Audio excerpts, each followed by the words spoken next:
listening to Goof On Radio with Rich Giordano.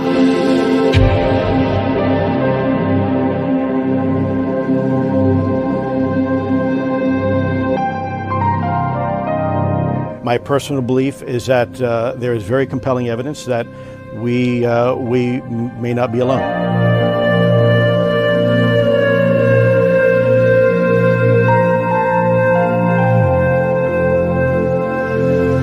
There has been and is an existing presence, an ET presence. It's not going to make a difference. It's not going to change reality.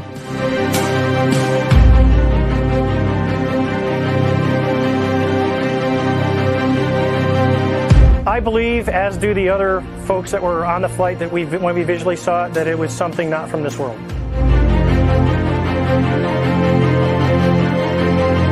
Goof On Radio.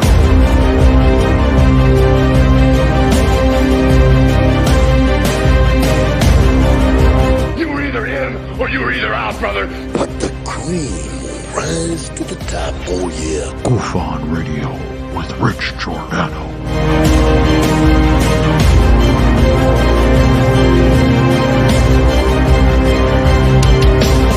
I occasionally think how quickly our differences worldwide would vanish if we were facing an alien threat from outside this world.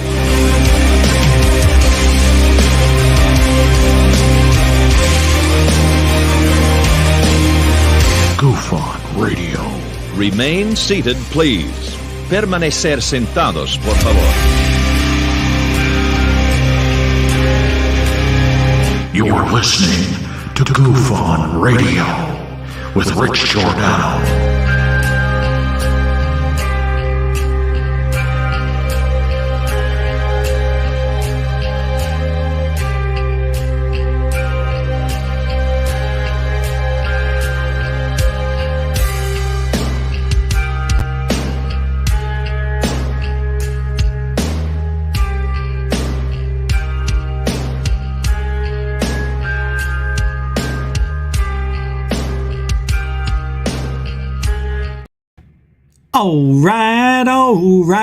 All right. Welcome to Goof On, everybody.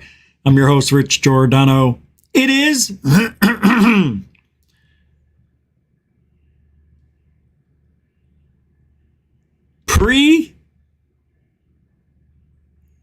Congressional UFO Day.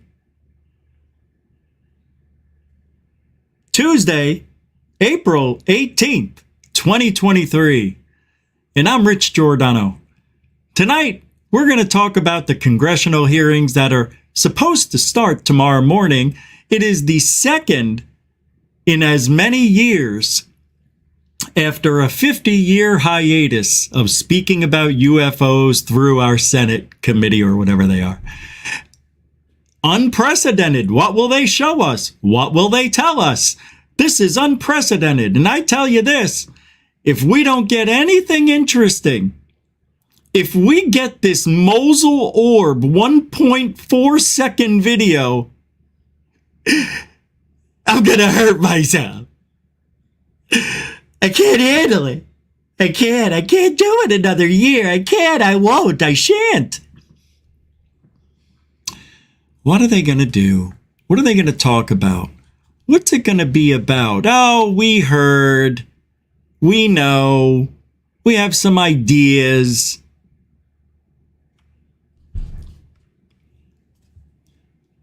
But if they don't, and if I don't, if we don't, oh, I won't.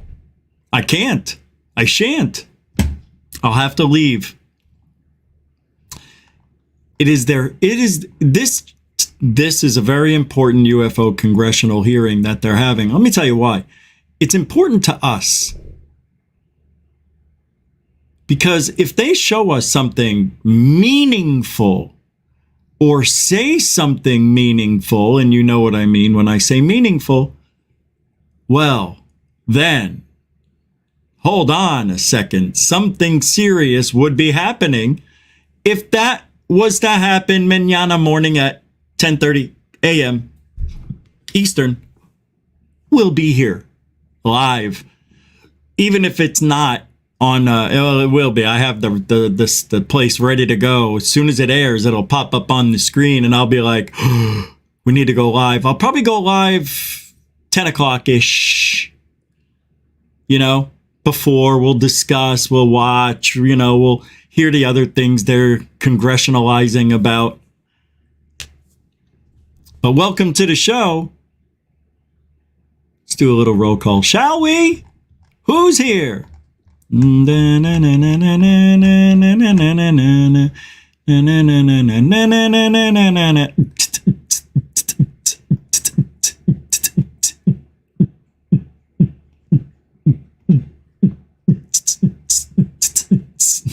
I don't know what I'm doing. Who's here? Jeanette Angel is here. Oh, this is way. How did I get that far back? Rebecca Wiles is here. Intergalactic Overhaul. Welcome, welcome. Stuart is here. Dave Wilcox is here. The boss, Diane. Welcome to the show. Intergalactic Overhaul. Foghorn, Leghorn. He's here. Welcome. Brooke is. William Bridges. Hey, what do you say there, Chief? Jeanette Angel. Did I already say it? I'll say it again. William Bridges is here. Alien bacon for all. I was looking for alien soup and I couldn't find it and I'm angry. Angry. I know where to find it though. I'm just scared to connect it to this computer. Moody Mongol, everybody. What do you say? How do you be? Paula Faust. Hi.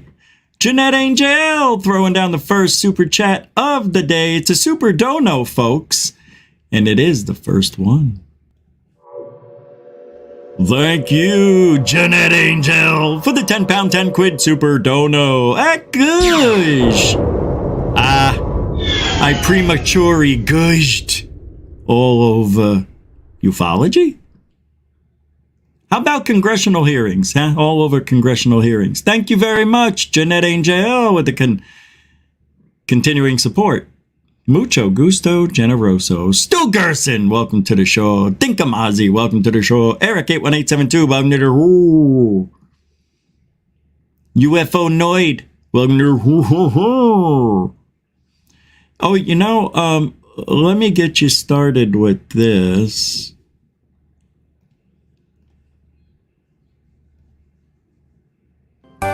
It's Gary Henninger's birthday? What? Gary Henninger turned 60, blah, blah, blah.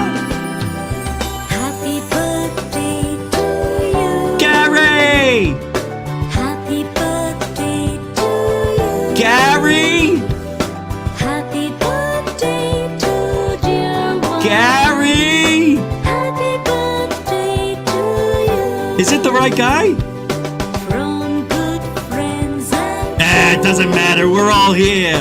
from old friends and you. That's right, everybody. May good luck go with Oh, and you're gonna need it. and happy That's right. I am pretty sure it is Gary Henninger's birthday today. William Bridges' birthday? Whose birthday is it? It is, right?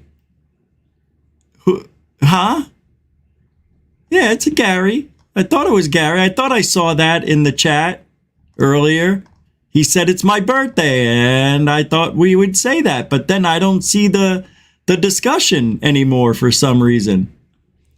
You know, that's weird that this person, David Wilcox, said no soup for you when I just came home with Drake's coffee cakes, and on the side of the box it says Seinfeld's favorite. Come on. I mean, if that's not a coincidence, I don't know. It's pretty weird.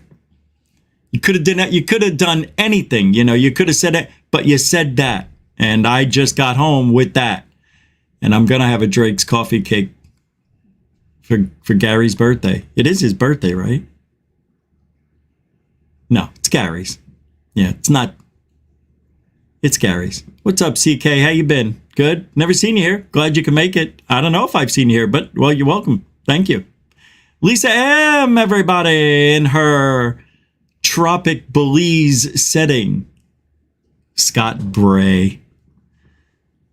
The Honorable Ronald Moultrie.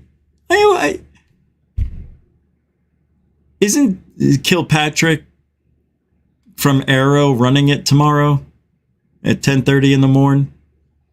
Well, we'll be here. It's gonna be interesting. I don't know.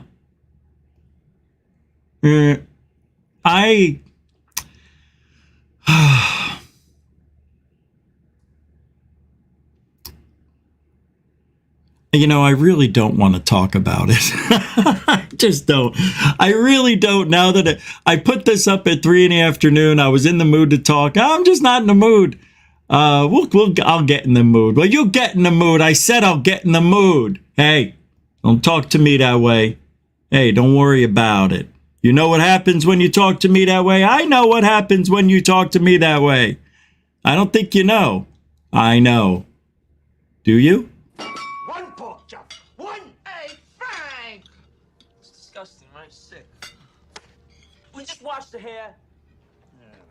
You know, I work on my hair a long time, and you hit it. He hits my hair. I like my version better. When I used to do the scene, I used to say, I work on my hair for 3 hours and you hit it. Why you hit it? You know, it's the why. It almost sounds like, who's that? I don't know, but I like Peppa. Who's that guy who talks like that? It's phenomenal. You even think like that. Who is that guy? I can't remember his name. He wants more cowbell. That guy. You know, we're going to need more cowbell. We're going to need more cowbell. Christopher Walken. Yeah, right. More cowbell. Best. That is such a funny thing. Just to get you guys pumped up a little bit, I want to let you know that the Mandela effect has been figured out. Yeah. And this is an old clip, mind you. It's part 2 of a series of clips. But this 13-year-old boy explains the Mandela effect. And let me tell you, if this was my kid, he'd never see the next year.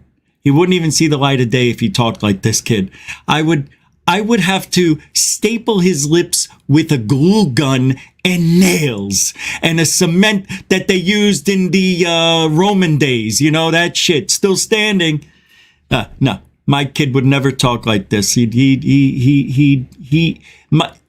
is the kid that misses the kickball when he tries to kick it. This is the kid who got his pant leg caught in the fucking chain link riding his bike every time. This kid. This is the kid that had the baseball cards in the spokes, but they were weak and old cards, and they have blip blip blip blip blip stuck. Yeah, that's this kid. Mandela. It ain't real. It's bad memory, bad advertising, bad spelling. It's stupid. You know, Alien Addict's doing a whole show on this. What a stupid. Who would do a whole show on the Mandela effect? It's fake. It ain't real. I don't know. Does it say Fruit Loops or Fruit Loops? I don't know. Is that on the edge of a car? I never saw the Ford emblem. That. How old is 83 years? The Ford emblem, it always looked like that. I never noticed. Of course you didn't notice it because they're little tiny microscopic, minuscule, subconscious, subliminal thought thinking freaking advertisers that do this to us. Then you think it's me. I am your father. No, I am not your father. Okay, I let it out. Back to, let's see if we can wrap this up, the Mandela effect, and let's have at least one human being who might watch this potentially be able to understand what you're saying. Right. So when our universe was destroyed over here, And this was, you think, when CERN Super Collider did its experiment? This is not Large cute. Hadron Collider, yeah. Or the Hadron? Large Hadron Collider, right. Okay. And so after our universe and timeline was destroyed, we were, let's zoom this in a lot, zoom, zoom, zoom, zoom, zoom, and the universe that's directly next to ours, it's just directly next to ours, energy cannot be created nor destroyed, only transferred from form to form. But if there are an infinite number of universes, then there's 100% chance that this happened, at least maybe in another universe, maybe not ours. Then again, there's also an infinite chance that this is our universe. So if this one was eliminated, all the energy from this universe created or transferred a universe right next to us. So the original universe is mirror, mirror on the wall. The transferred to universe is magic mirror on the wall. Right, and even if you have quantum data or other things that possibly could help calculate these claims, then you'll find... I'll go over that one right now. Mirror, mirror on the wall is the way people think it's supposed to sound.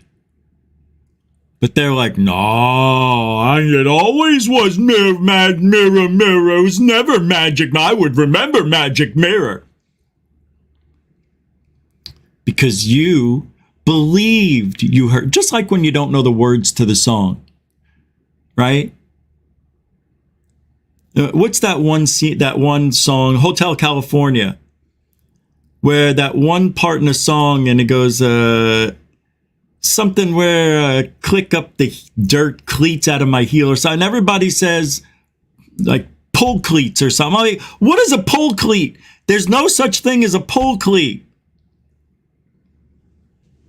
It's the name of the dirt that you're kicking up, Say-Lite or K-Lite. Yeah, it's just a weird rhyme they fit in the song that everybody thinks they know and they get it wrong. Same thing here with the Mandela effect. I'm saying Mandela because in my universe, that's the way it's said. God, I hate this kid.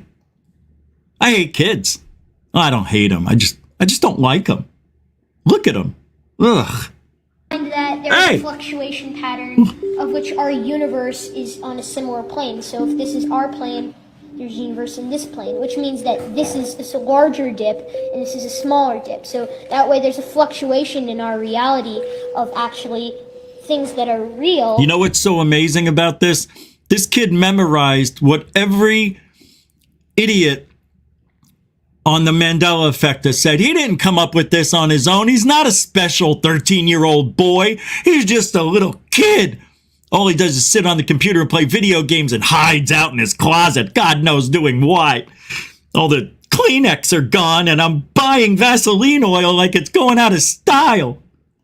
That are real to us but are different in other realities. There's a consistent fluctuation, and I think this fluctuation is known as Mandela effect for some things, and a lot of things are the same, but other things are, very different. So in this universe, it's pretty much almost exactly the same as ours, for the fact that we're all here, almost, and that everything that we see is pretty much the same. What do you mean almost? Almost as in... What does he mean by almost? I don't know. Or possibly, so there's a possibility that somebody on this planet is gone from that time. Or maybe there's an infinite possibility that there is. But the point is that it's a parallel universe to ours. So it is not our universe. It's just not ours. But... So we are now not in the same universe that we were in when Mirror, Mirror on the Wall was a part of a film. Well, that's what I'm theorizing, yeah. So we're in a different universe. Exactly, completely different universe. Even though it looks almost otherwise completely the same. Is exactly the same, except for that 0.000000000000000000000 infinite number of zeros, 1%. Yes. Different. Right. And that 1% difference is large on our scale, or even small on our scale. But it's still different. Enough that it's able to contain our energy, but not enough that it's the same. As I said, it's a parallel universe. It's not the same as ours. And if we have to arrive at the same time that we left, then there has to be difference. There's that fluctuation. And one of these fluctuations was maybe something different. Maybe one person decided to smell his own farts. But in the other universe, the fart smelled him. Brilliant. 13-year-old, 6-year-old. I can't do it. I don't know how I'm going to sit through the rest of this. It's another 2.5 minutes. I think you guys get it. All he has to do is this. There's our universe, then there's this universe. Every now and then, this universe goes through here, and then it comes back the other way. And then we get stuck with just in that timeline, the people, and when this universe came into this universe, and the people that were aware, because you have to be aware of the universe change or it never happened. And then those people experience Fruit Loops with 2 O's, while you and me on Earth in this dimension, we experience Fruit Loops the way it's supposed to be spelled, with F-R-U-I-T. So 2 O's in this universe, a U and an I in this universe. It's very easy, but it's complex because it's the constant waving of the universes. It's called the gravitational wave. And gravitational waves are displacing space and time, and that's why we have the Mandela effect. That was my 13-year-old impression. Get it? walk on the other side of the sidewalk, as is uncertainty, at least in our future. I mean, if you're in a higher dimension, like the fifth dimension, or looking on our fourth dimension, uncertainty is just a matter of which way you're going, like a road. But to us, uncertainty doesn't happen because we can only see the... There are no smart kids. There are kids that parrot, and that's it. Got it. All right. All right. That's the way that one ends right there. I'm done. I can't do another day. Look, the Mandela effect, honest to God, be real. Come on, guys. It's been proven time and time again. The Mandela effect isn't a real thing. You remember things a certain way because you heard it said that way, even though it was wrong. Well, when I look up in the newspaper and it says, I am your father, I am not your father. And then why does it say that? Because that's the way people wanted to hear it. In their mind, that kind of vernacular or arrangement of letters in the sentences that were spoken in the movie Star Wars Empire Strikes Back came across so differently to people that they heard Darth Vader say, Luke, I am your father. No, it's wrong. Search your feelings, Luke. You're my father? No, I am your father. That's how it goes. He doesn't say his name, Luke. He's already there. Hey, Luke, they just got in a battle. His Darth Vader's hand got chopped off. And Luke, let me look at you with my own eyes. And he looks like Humpty Dumpty, right? It looked like Humpty frickin' Dumpty. That's who Darth Vader was. Humpty Dumpty had a great fall. Humpty Dumpty, he died. That's what happened in the movies. That's why advertisers, people, oh no, the guy who played Darth Vader, who was the voice for him? I can't remember. Oh yeah, that guy, you know, he's got the voice. Yeah. Even he said, the guy who did the voice for Darth Vader said it wrong then. I guess he didn't know his lines. You know, when they interview them like years later on the, you know, like 10 years after the release, Star Wars still going strong. Here's Darth Vader. And he comes out and he says, oh, I remember doing that line there, Luke, I am your father. And everybody's like, see? Gotcha, bitch. Even the guy who spoke the line said it wrong because everybody on the planet was saying, Luke, I am your father. They even made a frickin' poster with it on there. And it's wrong because people made a mistake and it sounded right. Get over it. The Mandela effect ain't real. They haven't changed the little curly Q tail on the Ford symbol since day one. It's always been there. You just never paid attention. And besides, it's teeny tiny. Okay? Enough Mandela for this year. Huh? All right.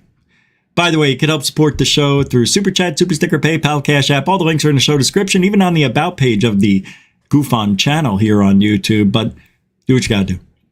All right. Get rid of Mandela boy and hope he finds a new toy like Flat Earth. How'd that get in there? That was from yesterday. All right. A well-documented abduction case, well summarized in this brief article here. Do you know who Terry Lovelace is? Some people say it is the most convincing UFO counter ever, with biological evidence. That's right. Don't forget the biological evidence. Got to have the BO evidence.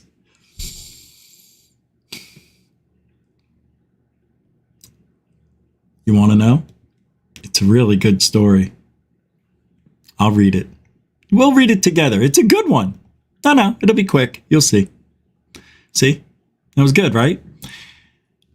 Well, the UFO phenomenon is known for his blah, blah, blah. Lovelace, whose account grabbed the attention. Okay. Terry Lovelace, a retired assistant attorney general and lawyer, served as media and EMT in the U.S. Air Force from 73 to 79, claims that an ET craft took him.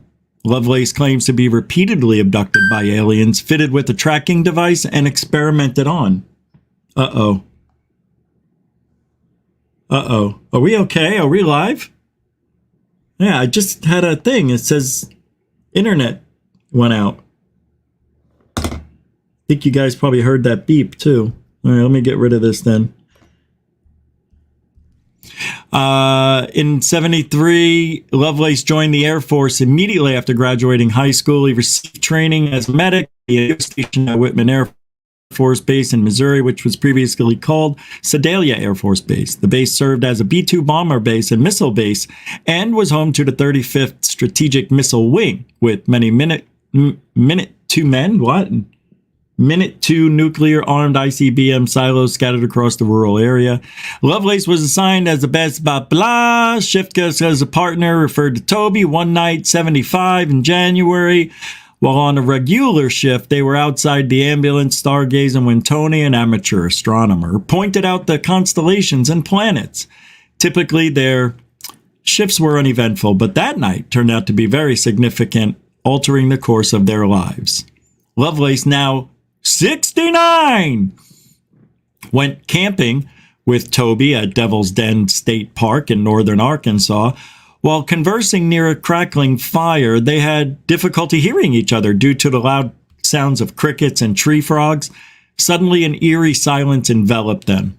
That sounds kind of cliche out of a movie, but that's exactly what happened to us, he said. As they gazed towards the horizon, 3 bright UFOs emerged and advanced in their direction. As the lights drew closer, the two partners could see that they were emanating from a black triangular prism as wide as 2 city blocks. Here's the pictures. As you can see, the drawings of the said aliens. One has glasses and hair, looks like me. Actually, it looks like Stephen Scambian. It does, doesn't it? Look at this one here. That's Scambian. Oh my God, what if Scambian is with the eye? It's a bionic eye. Oh no, I knew it. He was trying to take me down. Now I know he's a freaking alien. It makes sense. It makes sense.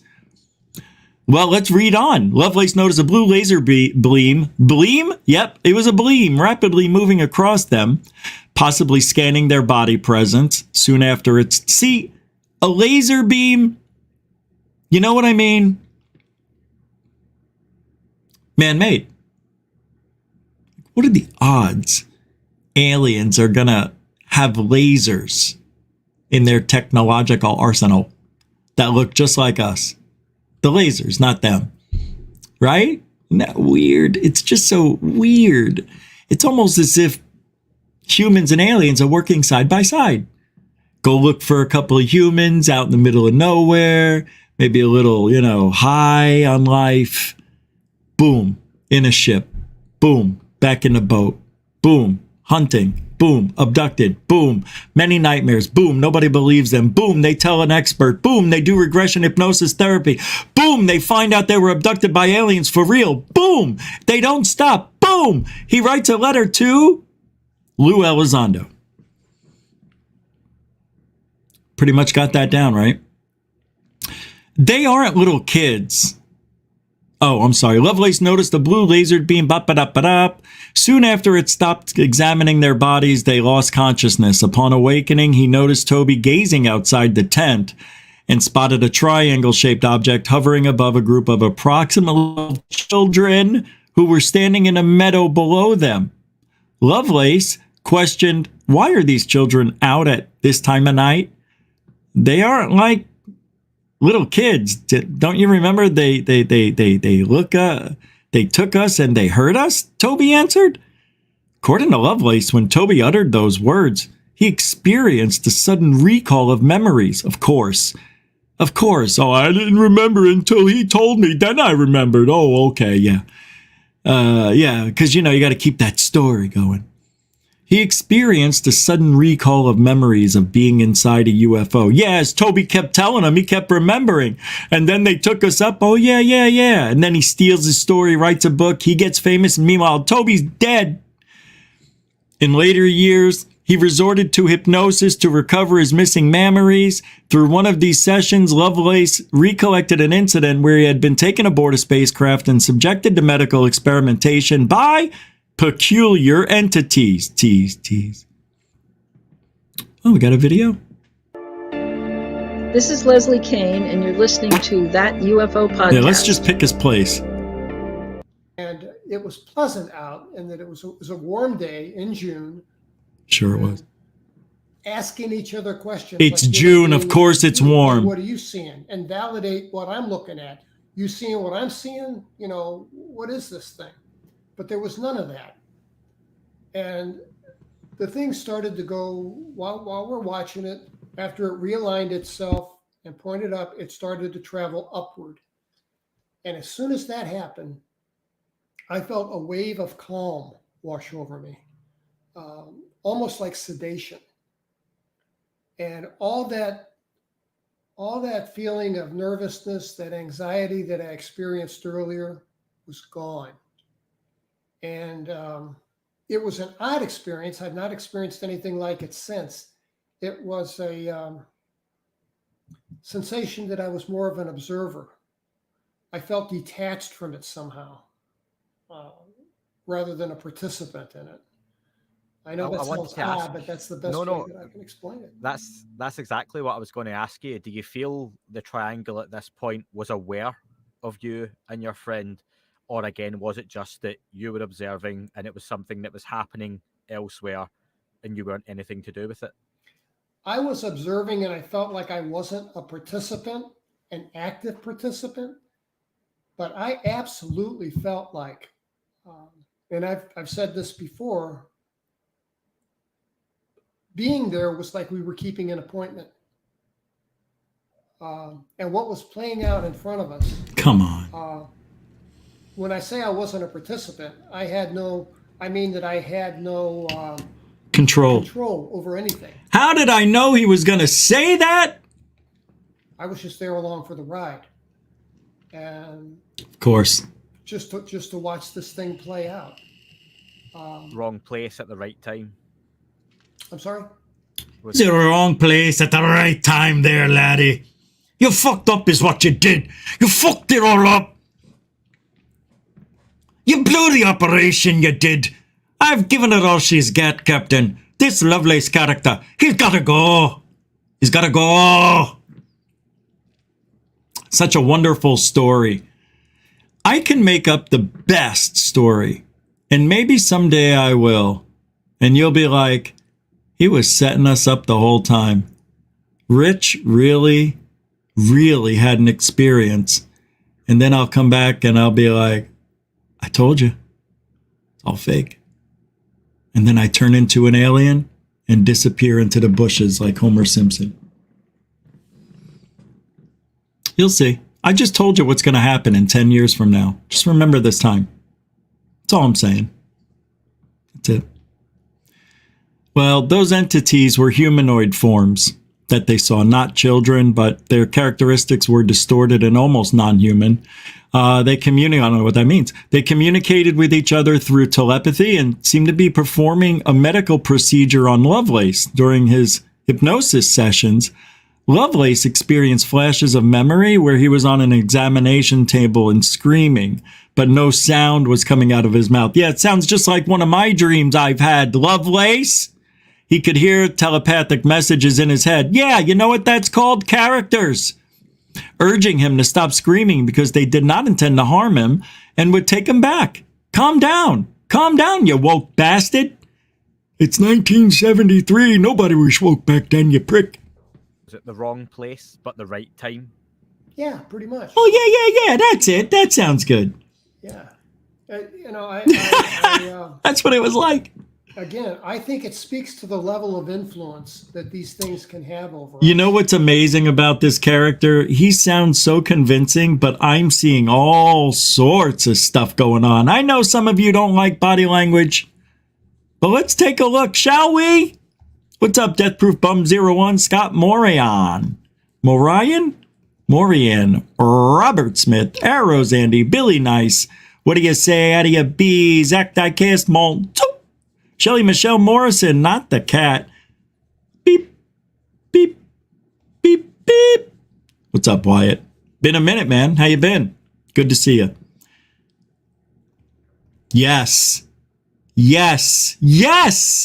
No scream. You're punching pillows. I've done that too. Freezing. Yeah. Oh, yeah. Yep. And. Yes, I did. Holy crap, bro. You know what? I'll come back to that in a little bit. I want to talk about that. Yes, I actually was meaning to talk about it. I don't know why I keep forgetting. I still have something here, a video, I think. The video. Yeah, it's still right here. Didn't you send me a video with that? Or give me a link or tell me where to go? And I think I still have it here. Let me see. I am positive I still have it because here it is. Terrifying technology inside drone cameras. Is that what we're talking about? No. Does anybody know how to get their DJI drone to work? I can't fix, the app is broke and anybody who has got a drone from DJI can't fly because China closed the app. They're screwing the Americans over right now. It just happened. Maybe they're updating it. I don't know, but it's not working and I need it. And they say there's a workaround where, because it's not in the App Store, you can't uninstall and reinstall it. That's what the guy said on the DJI website. Just uninstall it, reinstall it. Dude, Dick, it's not available. I uninstall it, I don't get it ever. Anyway, there's supposed to be a workaround on the DJI website where you can get access to the app there, but I don't know how that would work and get on my phone. I don't know. Oh, links, maybe.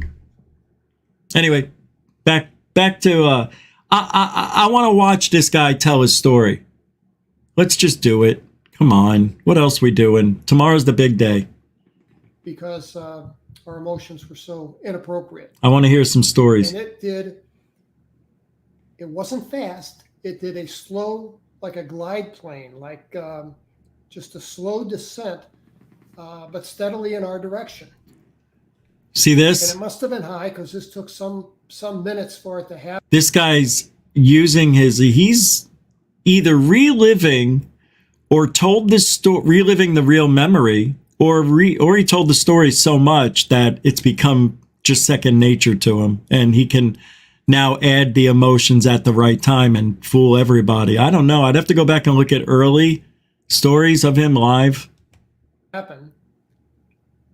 It did a somersault thing where the tip, the apex of the triangle, dipped down, and the thing flipped completely over and then reoriented itself. And it did that at least twice. See, he looks like he's telling the truth to me. But then he does this. And I had the feeling that that was done for our benefit. That was this thing's way of letting us know that it's under control. You know, it's like somebody's driving this thing. A little pandering here. I just had a strong... He's making that interesting experience seem a little more exciting. Even though it is, don't get me wrong, it's an incredible experience. I don't know. I feel like this guy's telling the truth. You know? I really do. I want to watch just another few seconds here. sense of that. See the eyebrow raise? Oh, wow. Let me go back to that. 345. Let me go to 339. And I just had a strong sense of that. Oof. He is unsure about what he just said. This eyebrow goes down. This one goes up like the Rock. He is unsure about what he's saying right now. That's interesting. In my opinion. My professional opinion.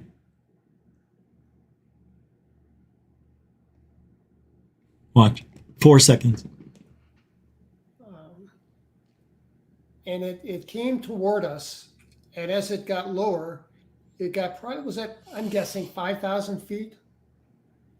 And there were points. Like, why would you ask that question the way you did? It's just a weird way to ask. Like, on the tip of each of the triangle with white lights, and those dimmed somewhat. And it came and it stopped directly over our campsite. Actually, we weren't directly underneath it. Here we go. The story correction. This is when you know somebody's not telling the truth too. He just told the story, and now he's going, wait, I told it wrong. Let me go back and tell it again. That's what he's basically saying. If you're telling the truth, there is no, oh, right, yeah, I forgot. In this type of story that he's told 1,000 times over.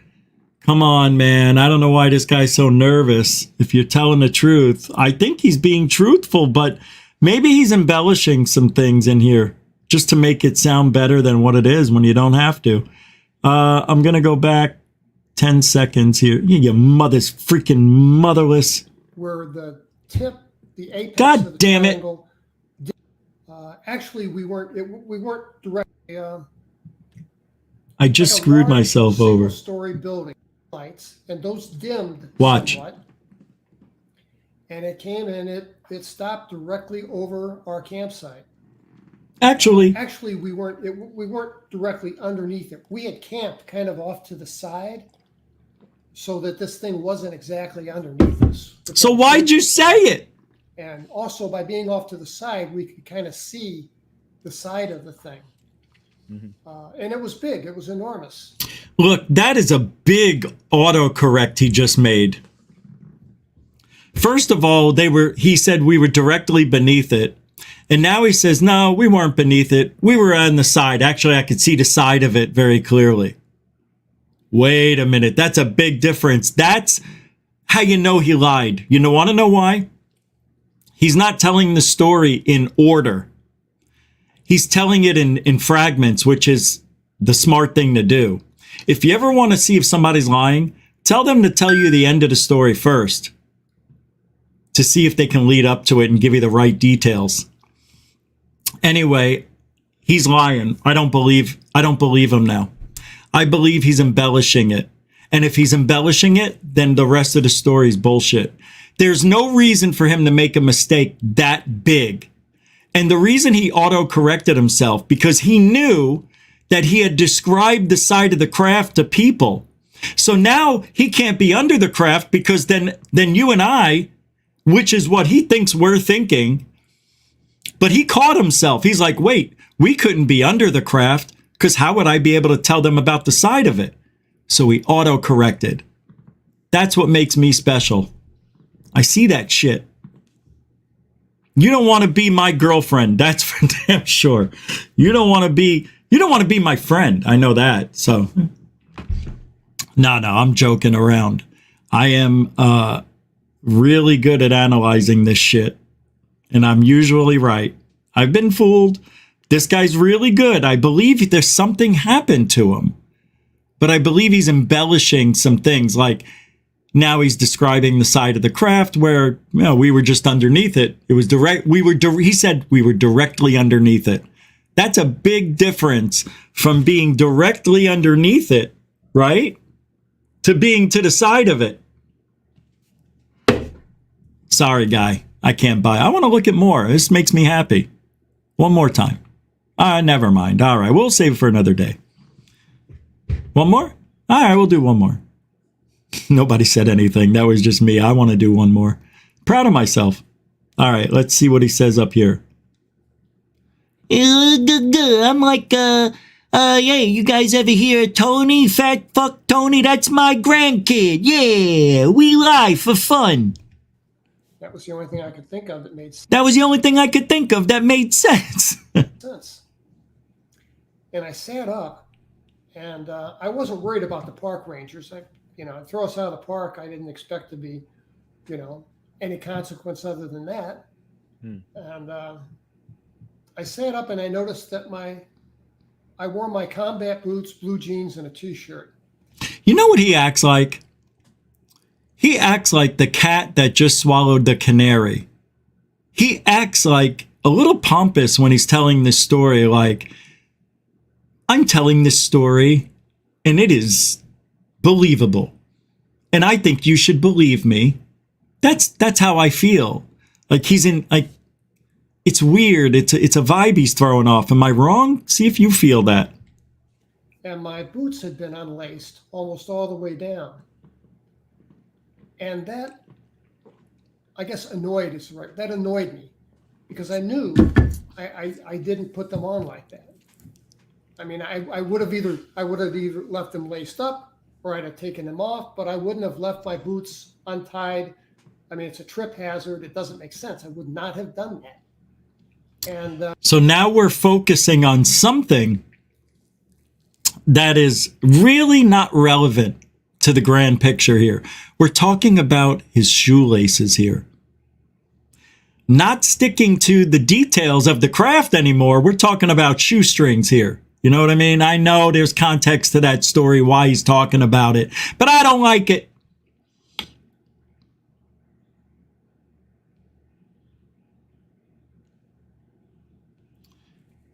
All right, that's enough. Yeah, I don't care. I'm done. I had my thrill. I had my win for the day. So Stephen Greenstreet finished up his third and final episode on Skinwalker Ranch, and I almost got done with it. It's almost 50 minutes, and I watched about 30 minutes of it. But I want to play a piece from it. Yeah, I think I have it where I need it to be about the Men in Black. So let me pull this up. He's got Dragon cutouts. He's got cutouts of interviews and stuff about Skinwalker.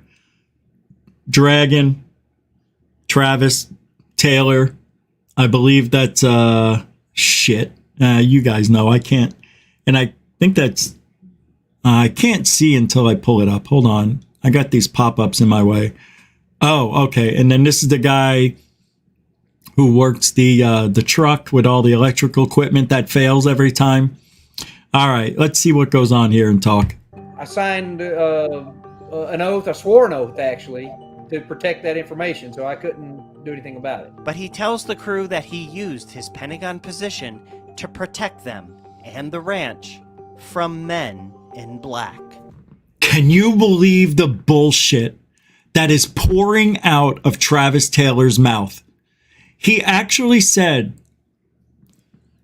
that he protected the ranch from Men in Black. Guys, Travis Taylor needs to go. Once you jump the shark, there's no coming back from it. That to me was a shark jump right there. Now we all know their Men in Black are probably a couple of Pentagon guys that he knew in the Pentagon.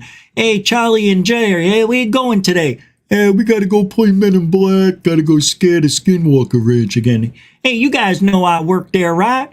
Can you do me a favor? Can you guys just stay away from them just forever? Well, we'll stay away. How long do you need? Just until the season's over, then you can do whatever the fuck you gotta do. But can you not kill anybody that's my friends? Please? I'm begging. I love Skinwalker Ranch. I love it. I work there. I work here. Come on now, meet me halfway. Will you please, hon? All right. Give me knuckles. Hey. I was giving you guys back cover. Ew. Jay Stratton told me was that if we find anybody doing anything illegal, if we find these Men in Black, that we're taking them down. In UFO folklore, Men in Black are mythical government agents that work to suppress the truth about aliens and other things. Often, these Men in Black themselves are paranormal, appearing out of nowhere with strange, sometimes ghostly faces. However, beyond stories, there is no evidence that they even exist. Right. It should be noted that Travis Taylor has publicly said that he thinks I, Stephen Greenstreet, just might be working for these nefarious Men in Black. Unbelievable. Man, it sure does seem like some of these guys, like Greenstreet, for example, have a motivation, a shadow group behind the curtain that's driving this, paying this, funding this. That maybe these Men in Black are paying me to debunk things like Skinwalker Ranch. If we find, some shadow organization or some Men in Black or whatever, then they're breaking the law. Yeah, absolutely. And we need to find them and bring them to justice. This is, of course, not true. God almighty. Travis Taylor talks so much shit. He literally is lost. It's almost as if he thinks he's in the know. Well, I don't know if he's in the know about the real UFO scene, if he's seen anything or seen anything. But I could tell you this, he didn't save anybody from the Men in Black. Please. And is utterly ridiculous. I was told by someone who previously spent years on the ranch to walk to the west gate that borders the Native American reservation. Well, anyway, Greenstreet, went there on his own and investigated the area and really caught some paranormal stuff. I don't really trust him though, and it looks legit, but Greenstreet, he does joke around, and I think he would be smart enough to joke around to the point he would fake something as tapping noises or paranormal poltergeist activity. I wouldn't put it past him to increase his viewership that way. You can't. Not with these people. You just can't. Now, Greenstreet, I don't trust him at all. I think he's a major problem because he plays both sides. And I don't really like it. But the reason I keep hanging out and watching this guy, because he does say some things that I wish people would listen to us about. He does say those things. And they do get back to them. So that's good. I just wish other people would speak this way, but that's why I like Stephen Greenstreet, because even though he's friends with them, he's still talking to them as if he's not. You got to respect that. He doesn't care. Greenstreet doesn't care, but I don't like it when they act like they're friends, but I guess you got to be civil. You got to be civil when you're in the same room with each other. It's what keeps you out of jail. Little old me. Ziegfugel? Oh, looks like he's been getting a little Ziegbugle. Look at his neck. Holy shit, this guy must have gained 25 pounds. Look at how big he's getting. What is this? He's got a screw-on head. That's a screw-on head. It goes all the way. I can't see the crease. I knew it. I knew this guy was bullshit.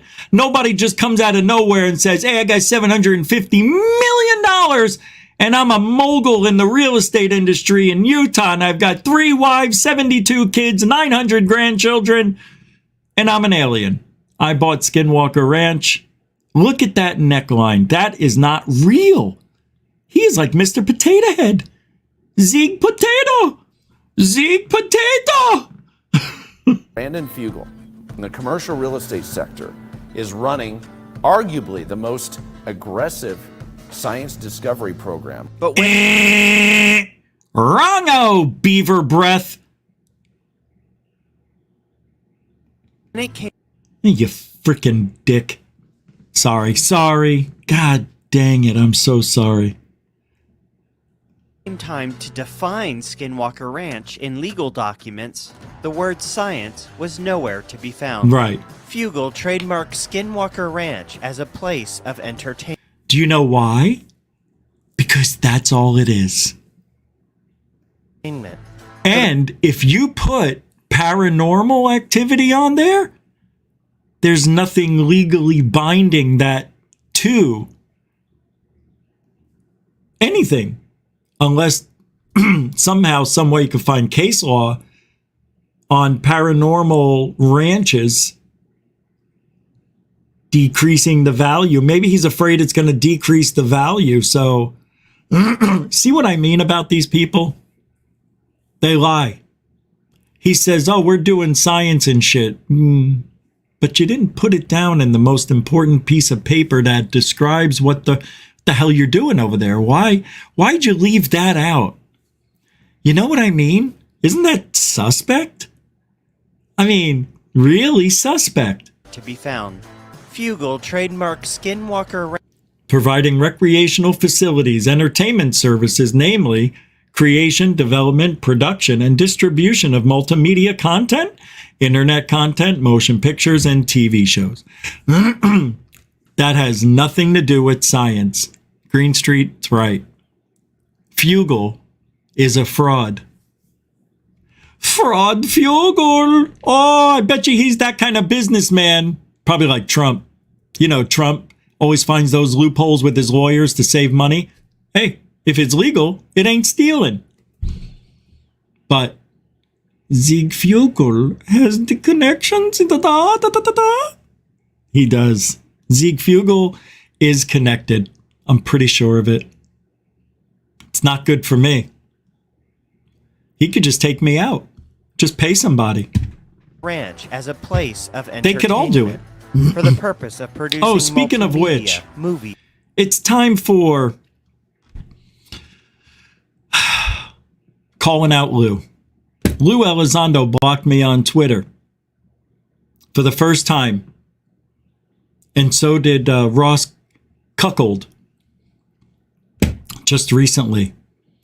And it shows you that they can't take criticism, don't want to see any criticism. They don't want my name associated on that thing. And I'm telling you, I'm not going away. You can only block me for a second. I mean, what do you think? I'm not going to be able to make another account? Hey, Lou, how many accounts do you have? Richard Butthole? That's probably you. Oh, Lou, why don't you just go away? Why don't you make like a baby and head out of here? Oh, you can't? I'm sorry. Your head's too big. It's bigger than your shoulders. Wow. Okay, that makes sense. That's what I've heard about you. You have a big ego. Oh, it's not your ego. It's just the size? Holy crap. Hey, Lou, Got a super chat from Lisa B. Yeah, she had an operation on her knee. It's huge. But she sent $2 as a super sticker. Yeah, what do you think of that? How much you getting from your fans? Bupkis. That's all you get. Bupkis. Because you don't have any fans, Lou. You have people that are scared of you, Lou, because they think you're going to take them out, Lou. Because you make threats, Lou. Take us out behind the house. I'll show them the truth. I put the offer out last April. Where were you, chicken shit? Piercing your lips or getting fatter by the second? Yeah, I heard that Lou said he wouldn't come on my show because I made a comment about him having sex with his wife. And when they were done, she was flat as a pancake because he's so big.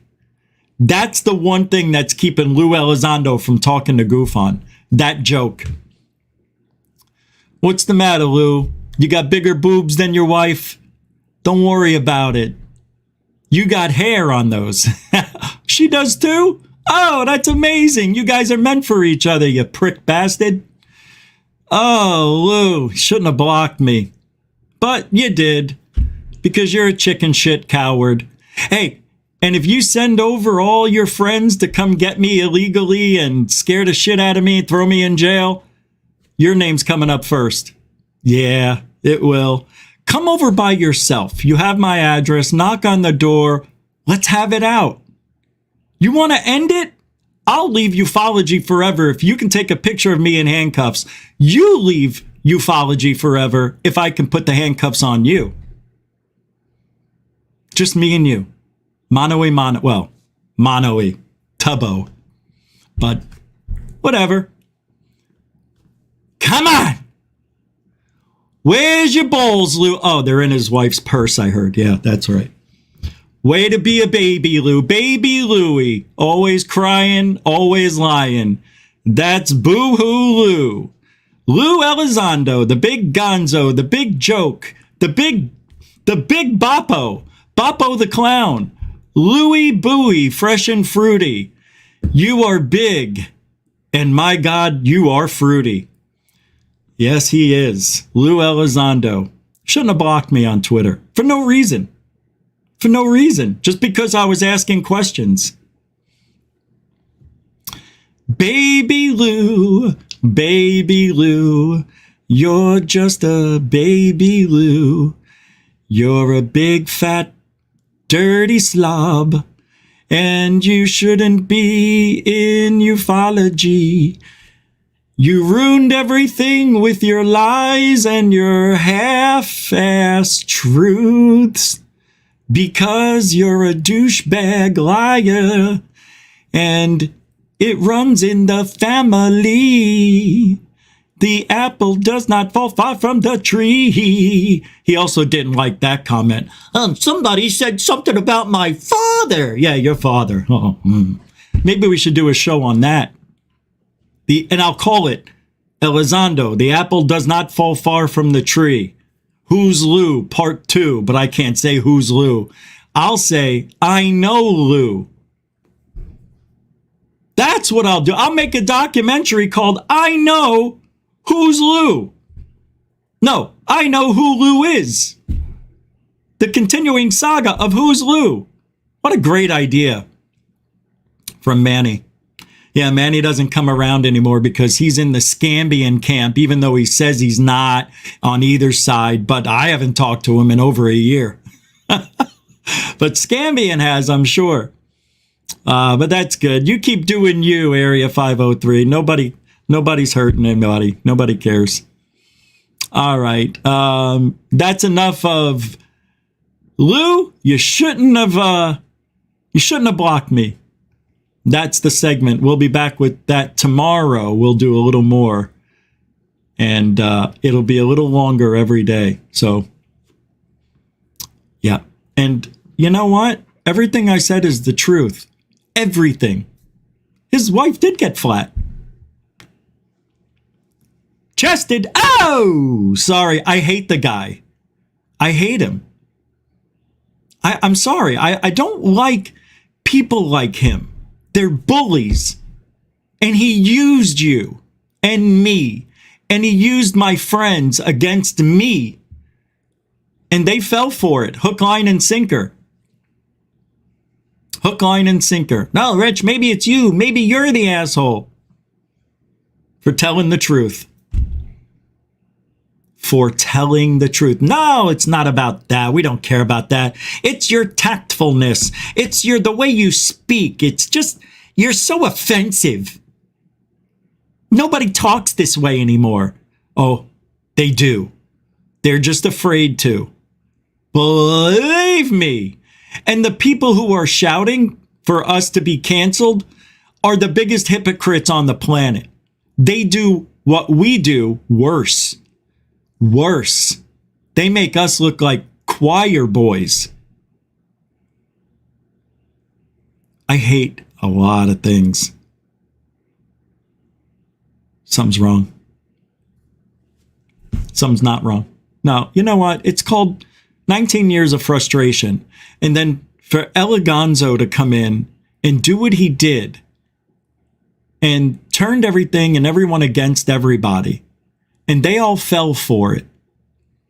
Guys, I kid you not, stay away from GoofOn. Whatever you do, stay away.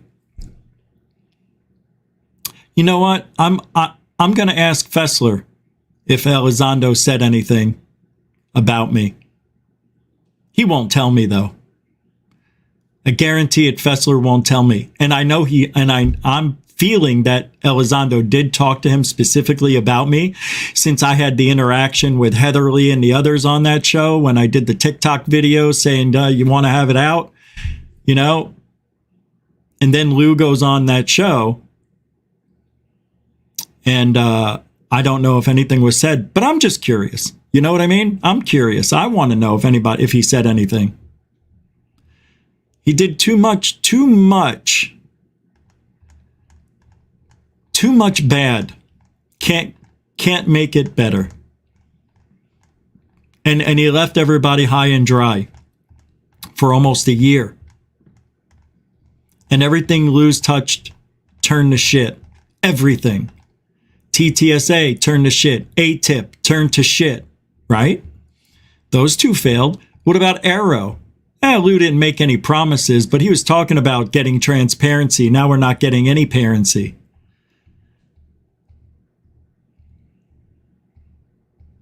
You know? And where is he now? Writing a book. And I watched an interview from a year ago where he talked about what the book is going to be about. And he said, this book is not what you think it's going to be about. It's going to be something totally unexpected. And all the people that know me are going to say, Lou, you are one smart mother effer. He already told everybody that he's smart. That's what Lou says. That's a narcissist for you. Hey, Death Proof Bummo won with a £5, £5. You missed the super chat, Richie, just before you didn't know. If you didn't know, by the way, you're the best show on YouTube still. Nah, I don't know about YouTube, but in ufology, I don't even know that. If you want your daily dose, then yeah. No, come on. I know Jimmy Church gets the best guests and all that. You know, would you like me to get guests like that, guys? I mean, I can get guests any day of the week. You know why I don't do it? Because I think there's too much shit to talk about. And every once in a while, it's nice to have a guest on. But every day, I didn't want to be that show. But thank you, Death Proof Bum 01. Appreciate the continuing support. I went looking for that other super chat. I didn't see it. Let me take a look over here. I don't know. Let me just look.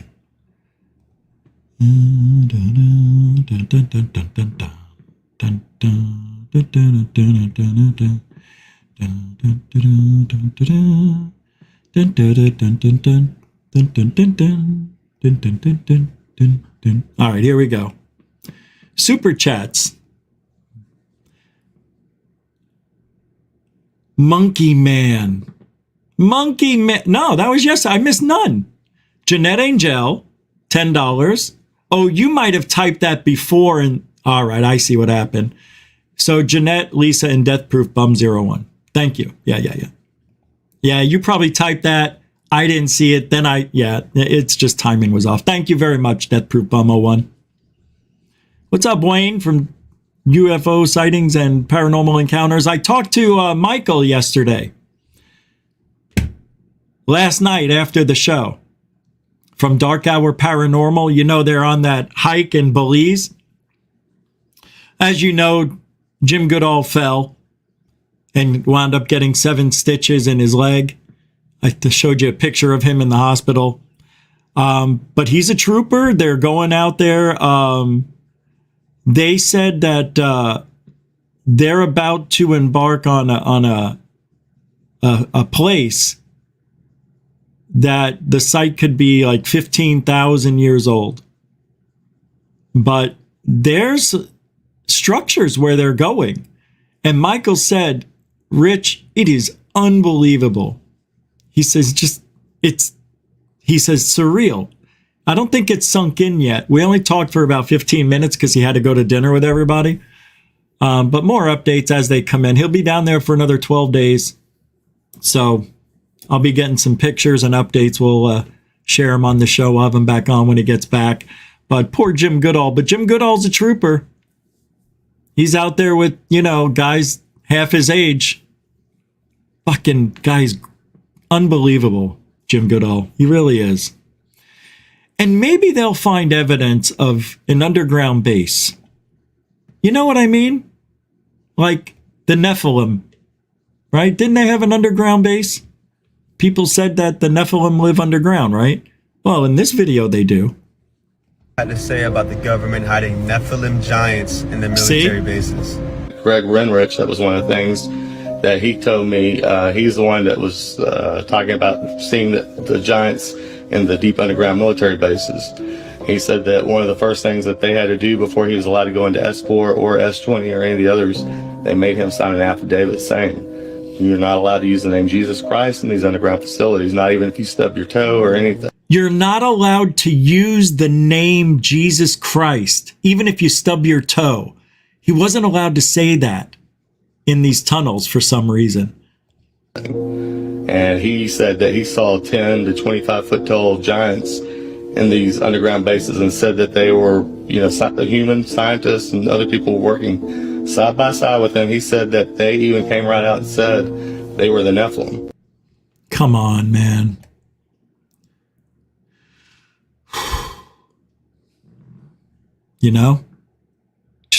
I want you just to imagine if that story's even real at all.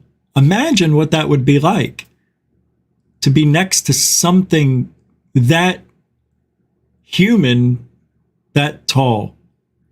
And why that I believe that it's a reality. I believe there were giants. Why not? Why not?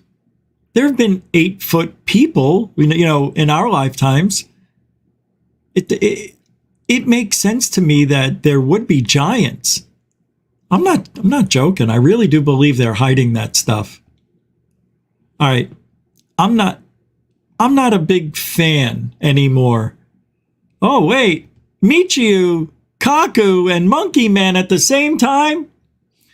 I was just, I was gonna, never mind. Monkey Man, I just mentioned your name because I read yesterday's super chats looking to see who supported today. And then here you are. Sorry, I'm late. I didn't know. I recommend watching the replay. You don't want to miss the Lou Elizondo segment. I'm kidding. You can go back right now and watch it while we're live. You know that, right? I have it set up so you don't have to wait for the show to end. Monkey Man, thank you very much for the $10. You can be as late as you want. I'm just glad you show up. Thank you for the support. Everything, man. Really. Appreciate it. Mucho gusto, generoso? Yes, so. Yes, so. All right. Michio Kaku, I'm not a big fan anymore. In the beginning, I kind of thought I was, but now I'm not.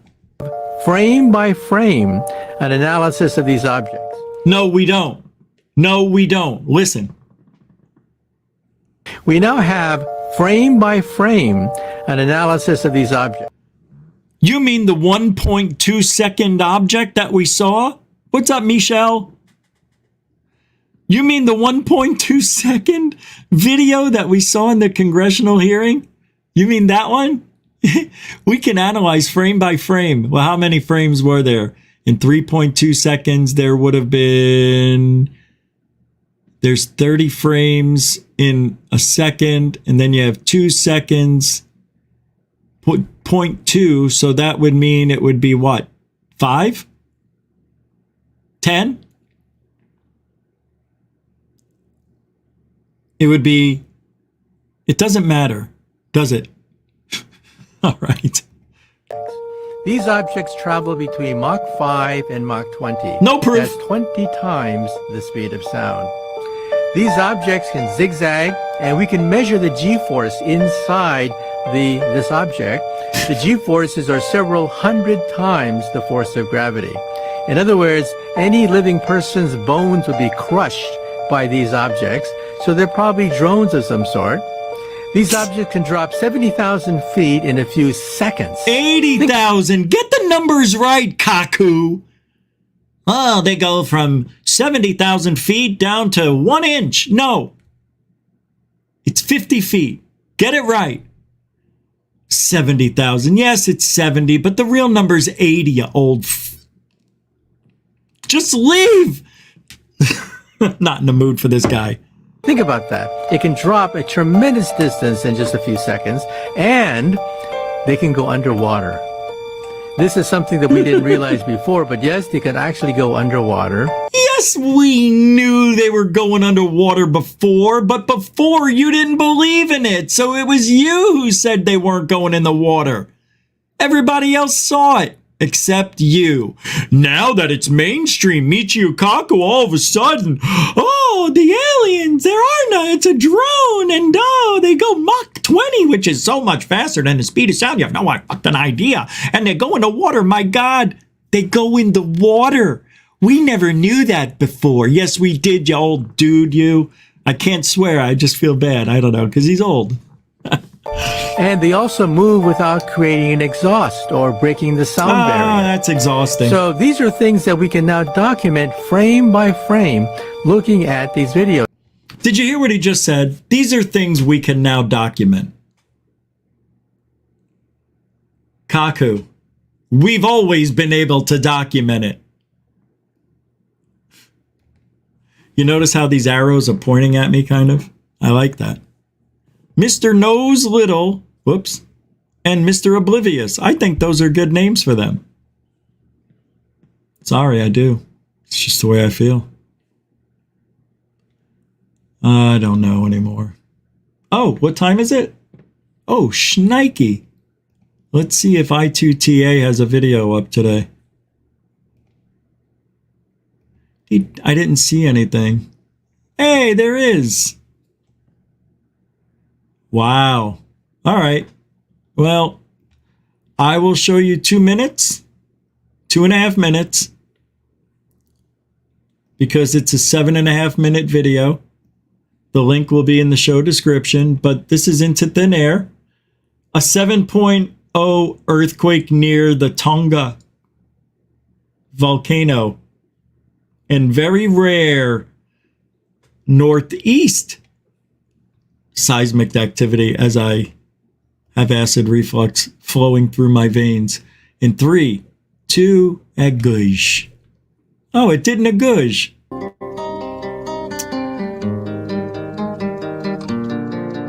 Bum, bum, bum.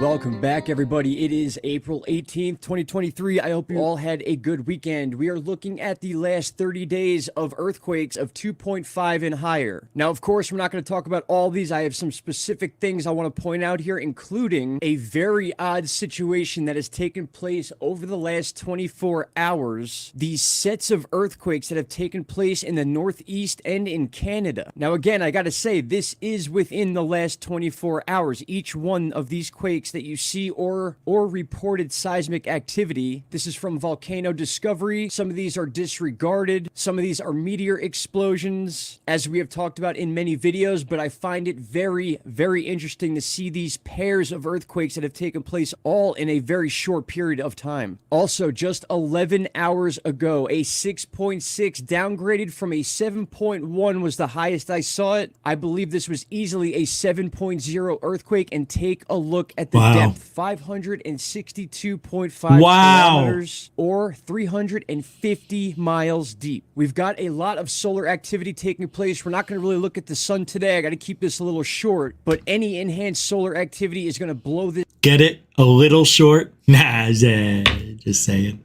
Spot up. Remember, deep, large earthquakes tend to lead to larger, shallow earthquakes, or at least a bunch of mid-sized earthquakes that are much shallow in this area. Now, what else is in this area? The famous eruption of the Hunga Tonga volcano. Jumping over to Google Earth, it is also very interesting that this earthquake has taken place 355 miles away from the Hunga Tonga volcano eruption at 350 miles in depth. Now, because this earthquake was so deep, it will absolutely have effects deep underground where magma constantly sits until enough pressure is built up to where one of these volcanoes will go off. And that was the case with the Hunga Tonga volcano. We had a lot of large and then mid-sized earthquakes around this entire area that stretches down this trench that is completely loaded with volcanoes. So not just the Hunga Tonga volcano is within range of being affected by this earthquake, but we have 10 to 12 other volcanoes that stretch all the way down almost to the northern end of New Zealand. In fact, here's an image that kind of shows you a little bit about those volcanoes. It's a little blurry. It was one of the best images I could find that labels where these volcanoes are.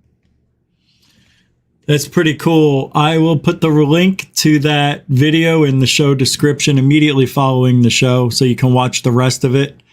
And that's Into Thin Air. I forgot to put the banner on the bottom. I know. Thanks a lot, man. I2TA throwing it down. More earthquakes lately. It's really weird. It's scary. All right. I got a UFO video. This one's really good, though. I have never seen anything like this. I'm not even going to say a word. I'm just going to play it. This has got to be the best video, but I'm not sure if it's fake. It does not look it, though. Too good to be true? Ball lightning? You got to see this. You got to watch it all the way to the end. I told you guys, thunderstorms and UFOs. It's magic. Watch at the top a little bit. You'll see. There in the middle, I mean. What? What was that? That was weird. Right? I got that. That was weird, right? I'll play it one more time.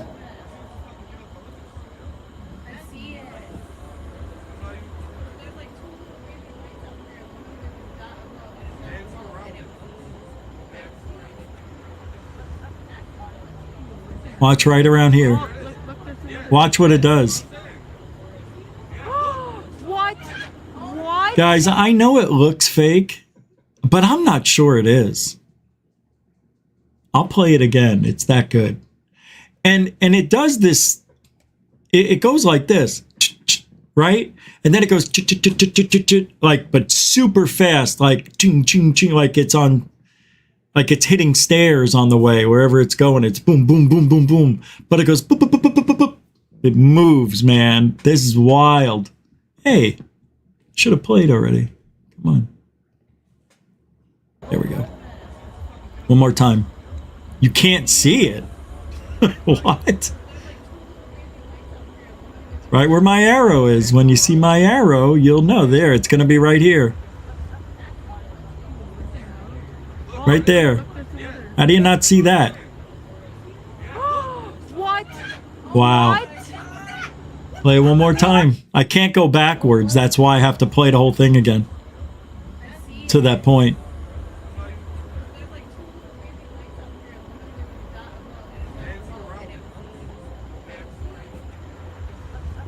I mean, I literally pointed it out. Oh, look, there's another. What? That is just so freaky to me. I don't know. It looks like it could be faked very easily. Their reaction is on point with everything. The video looks legit. I don't know. I don't see how you guys can't see it. That blows my mind. It is so obvious. You're just going to have to watch it over. I'm telling you.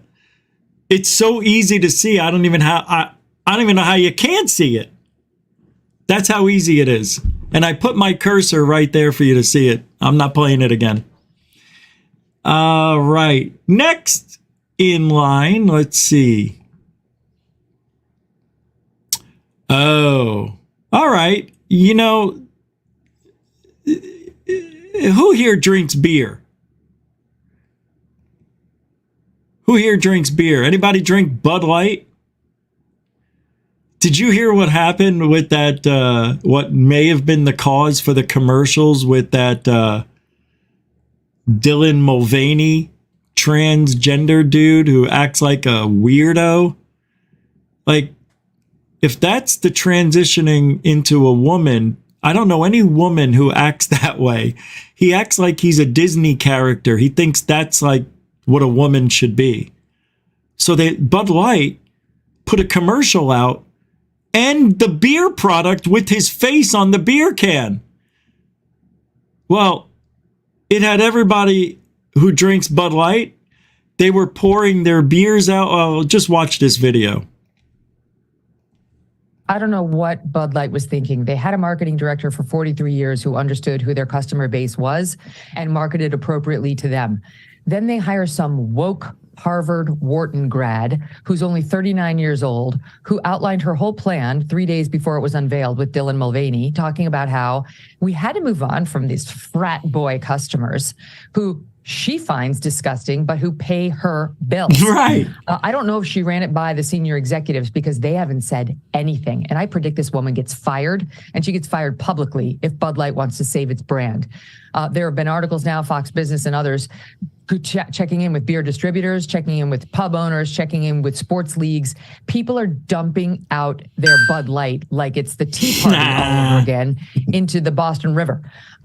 They're disgusted, not just with the fact that this brand is aligned with a trans woman who's co-opting all these sponsorships and making a mockery of womanhood. I don't You know, I don't even drink beer, and I know that's not even a smart business decision. It makes absolutely no sense.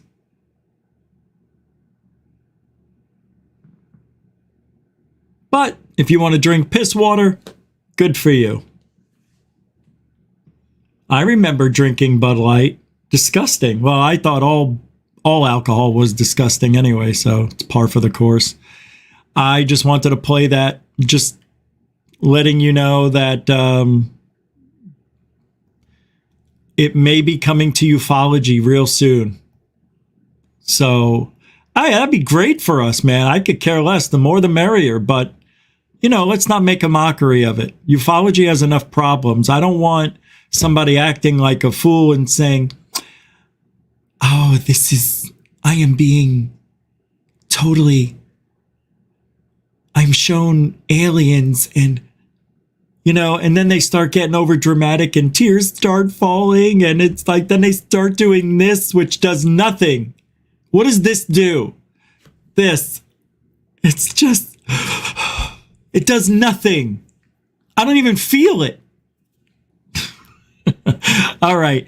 I want to show you what it would be like me against Elizondo and the boys. I'm the badger.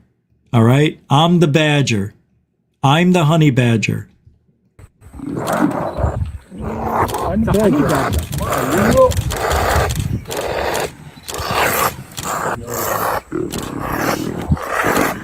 Get away from me, Lou. Get out of here, Lou. Get out of here, Travis. Get out of here, Gary. Travis, Gary, get him. Get out of here, Travis. Get out of here, Travis. Get out of here. I'll bite you. What is this? Get out of here.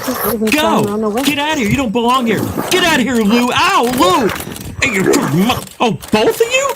Both? Oh, yeah. I'm going to. Go ahead, bite me. Do it. Bite me harder. I'm not going to run away until I get your all. Would run away when he got the opportunity. Yeah. Burp your guts up. I'm out of here. I had enough. Took 3 of you guys and me. You guys are kittens. You ain't cats. There we go. See? That's all it took. Oh. Now, I have to talk about this because tomorrow at 10:30 in the morning we'll be live. Probably at 10:15-ish. Now, I came across this story, which I forgot about, where Alex Collier in 2015, speaking at a something or another, he says there's over 60 alien species here on Earth right now. 60.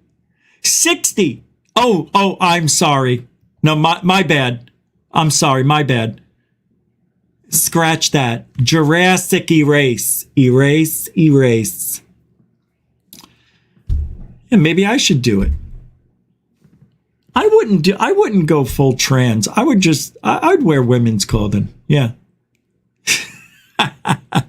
Just not the underwear. I wouldn't wear the underwear. That's a little too familiar for me. I don't know. All right, here we go. You guys are like, what is he talking about? I'm just talking to save the air. It's just so there's no dead air. That's all I'm doing. Calm down. Here we go. Listen to this guy. 60 motherships are around the Earth. Go. Solar system. It's coming, folks. It absolutely is coming. Of course it is. And it's always coming. Every year it's coming. They're not going to say anything until they absolutely have to. Oh, yeah. Don't say anything. And there is a lot of equipment being moved into our solar system to join with. Let me think of the lie. Where do I start? Script, please. Okay, here we go. It's already here. They're already here. Now, at last count, there were at least 60 motherships here. Is this right? There are at least 60 motherships? Are you sure I'm supposed to read that? 60 motherships that are surrounding the Earth, but it is not a hostile act. I know that in the rings of Saturn and in the asteroid belt. Oh, yeah. They're going to hide in the rocky rings, the unpredictable rocky rings of Saturn. They're just going to hide out in there. Yeah, they're going to hide right out. Do you know how stupid that sounds? Do you know how easy it would be to detect them hiding in rocks? You just look for the metallic object. Duh. Something that doesn't look like a rock. Duh. If they're motherships, they're pretty big. Yeah. But there's 60 out there in the rings, just hanging out, bouncing rocks off the hull, smashing into the aft. All right. The bracelet, as the Sumerians used to call it. There was old mining equipment and other very large craft that were left there.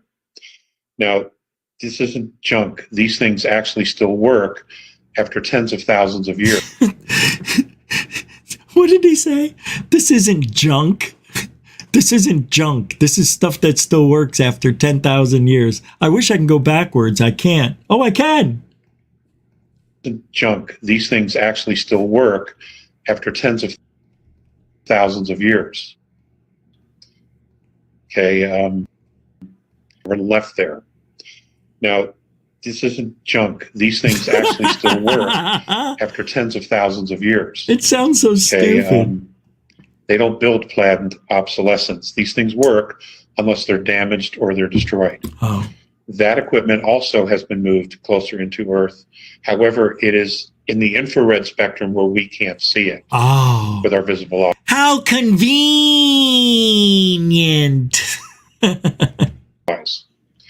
And the whole idea of this equipment being moved in is to mitigate the gravitational field pull of this very large planetary body coming in.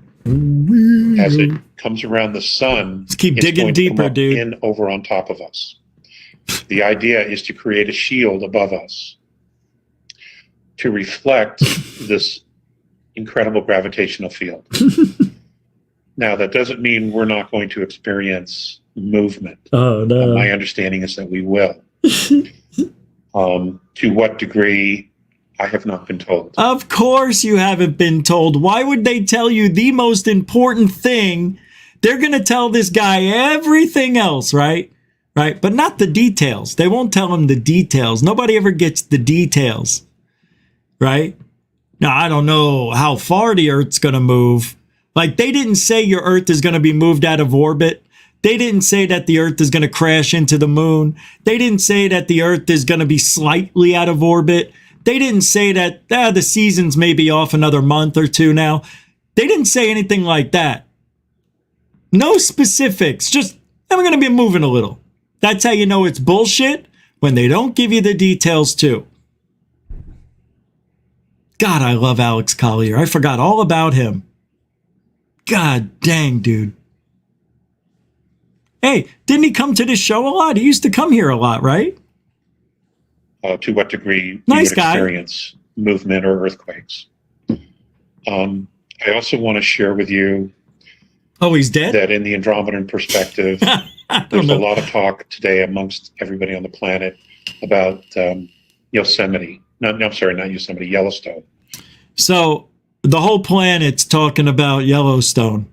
Yeah, I'm sure the people in Zaire who are fighting the government or in Ukraine are thinking about that right now.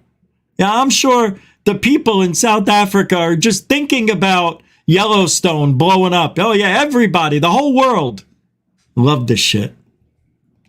That it's a supervolcano. That's how you know it's bullshit, when they make blanket statements and don't give details. It's beautiful. It's going to blow. I have been told emphatically it wouldn't blow. That basically what's going to happen is the inner Earth supervolcano that is feeding Yellowstone is underneath Calexico, California, in Mexico. That's where it is. Oh my God. And through lava tributaries, it makes its way through Nevada, Arizona, Utah to Yellowstone. Well, as things start to go and it builds up, what it's supposed to do, and they have seen this, right? It is supposed to blow the back out of the San Andreas Fault. Oh my God. And that will immediately relieve the pressure, and Yellowstone will not go. That has got to be the dumbest thing I've ever heard. I can only go back this far, so let's listen to that one more time. Yellowstone is underneath Calexico, California, in Mexico. That's where it is. And through lava tributaries, it makes its way through Nevada. You mean lava tubes? Arizona, Utah to Yellowstone. Well, as things start to go and it builds up, what it's supposed to do, and they have seen this, it is supposed to blow the back out of the San Andreas Fault. They have seen this, he said. Who? Who's seen this? Scientists have seen this before? Really? At Yellowstone? You mean there was no alternative damage? No connecting tunnels that may have exploded? It just blew the whole San Andreas' ass out of oblivion. It dissolves it. Takes the pressure off the fucking plates. It takes the pressure off. But what about the event that caused that to happen, you dummy? That would be the biggest, that would be a 12.8 on the Richter scale. And I mean the Mike Richter scale, the famous goalie for the New York Rangers. Yes. What a lovely fairy tale. Don't you love this stuff? I love it. I can listen to it over and over. I don't, but I do in a way. You know, we just had 122 people, 10 people left as soon as I stopped that story. What do you need, more stories? Story time here at Goof On. Don't forget, tomorrow morning we'll be live at just after 10 a.m. Okay? We're going to be doing the Congressional UFO hearing show. And then at night, we'll discuss it. And I'll invite people on and we'll have a nice time. I'll be doing it tomorrow. And then, depending on how many people show up, I predict we'll have 100. But I want to talk about it. So what we're going to be on for a couple of hours tomorrow. It's not just an hour. It's going to be like a couple of hours. So get ready. Hey, I want to show you this video because people are going insane. How many more public shootings have we had in the last 3 days? 3 out of 3 days. There have been public shootings. This is getting out of control. It's out of control. Remember when these shootings used to be once or twice a year? Now it's once a week, minimum. I think people have lost their minds. People are going nuts. And in Miami, to be a repo guy, you have to deal with these people. Check this out. This is a woman in there. Oh no, it's a little Mexican guy. I'm sorry. Hey, I got to get to work. Give me my truck. Drop it. Put it down. Aggravated.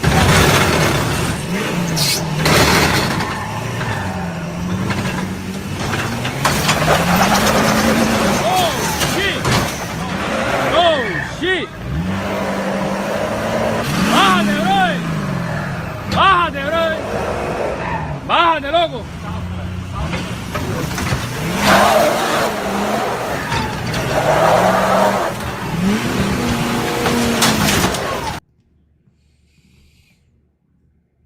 Why? You'll get it back. Just pay the bill. Pay yo bill. Pay yo bill. Love that stuff. And then we have this. Come on now, everybody. You know something's wrong with people in America. I think people are taking a lot of drugs.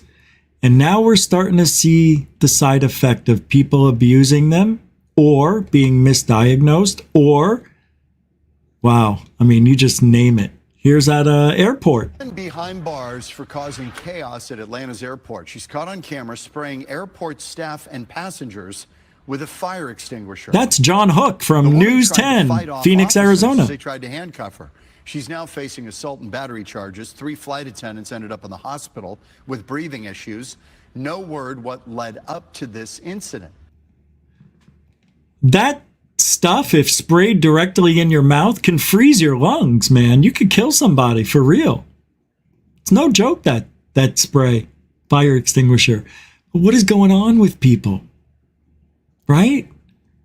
Everybody's just losing it. It's getting so bad. Check this out. It's so bad that the weather is even fighting back. Mother Nature's had enough. And these poor bastards get stuck in a tornado. Watch this. You can hear the screaming and it sounds like a choo-choo train. You know how people always say it sounds like a freight train? Listen. It was so windy.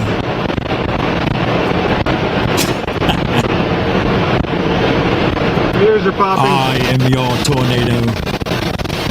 No, I am your tornado.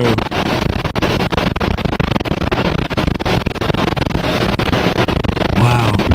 Watch it though, it gets worse. Ears are popping.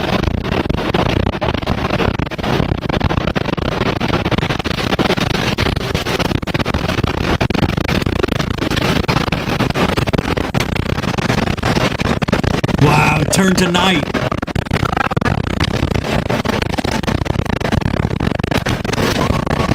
Woo-wee!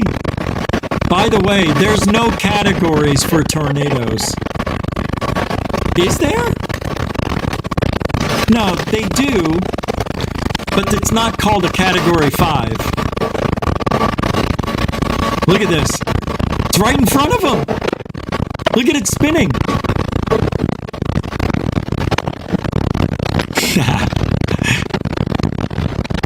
Anti-M! Anti-M! It's a tornado! It's a twister! It's a twister! What movie's that from? Anti-M, it's a twister! It's a twister! Airplane. The original Airplane. Isn't this amazing? Whoa! Watch it! It's starting to go now. That was intense. No, it was in a car. Dun-dun-dun-ch. It was between 190 and 255 miles an hour. That's a tornado. Now right there, you got yourself one of them Skinwalker Ranch type tornadoes. It ain't messing around with nobody. Oh, listen to this. How about this? Oh my God. Have you ever heard of Billy Woodard? This is a great ending to a show tonight. We're having good videos here. No, you got to watch this. Watch this. Watch this. You thought Riley Martin was something? Here's Riley Martin's apprentice. You know my real father? And he goes, yes. I said, oh, okay. He said, are you my father? No, I am your father. All right, let me restart it. Look, he's got no teeth. That's what I look like. And they go, you know my real father? And he goes, yes. I said, oh, okay.